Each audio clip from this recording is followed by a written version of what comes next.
eBay recently surprised analysts with a nice earnings beat. But with PayPal's spin-off nearing, the company faces some questions about its future.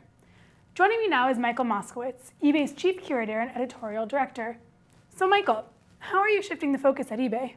Well, let me begin by thanking you for having me, and this view you have of Manhattan is absolutely extraordinary. I don't know that I'm so much refocusing what eBay is trying to do as much as revealing what lies uniquely from within.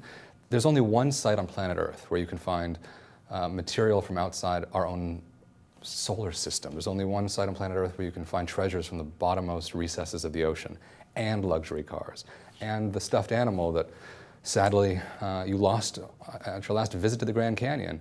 In fact, there was a child reunited with said object on the site. It's just such an extraordinary place to redevelop or redefine your relationship with and to the material world. It's beyond compare.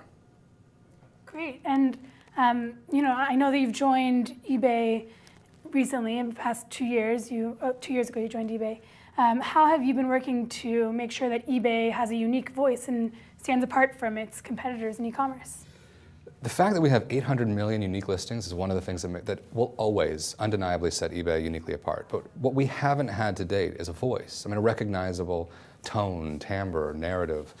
And so when Devin Wenig, the current president, CEO-to-be, acquired my company, Bureau of Trade, which sat uniquely at the intersection of content and commerce, the first task was to figure out what we sound like, and to speak to a broader audience with a sense of, with a recognizable tone for the first time.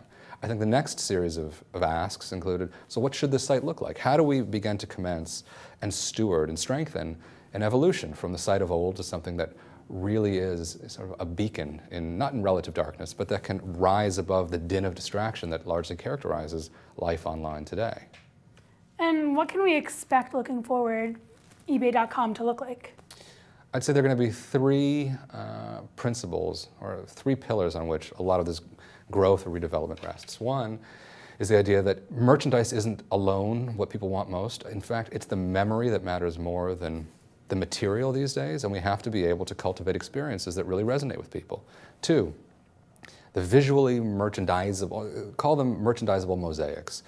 What we recognize commonly as curation or hyperselectivity, I think has to evolve into something that more closely resembles how we feel about serendipitous encounters offline in the rest of our lives, because that's really where indelible impact is left. That's where the memories that we consider the most sacred are first created. And I think the third is ruthless efficiency. So beauty is one thing that we gravitate towards, and we want pleasurable experiences. But I think we also have to progressively eliminate a lot of the pain. And I can say with unequivocal confidence that under the leadership of Devin Wenig and of RJ Pittman, who's the new Chief Product Officer, eBay's brightest days are ahead.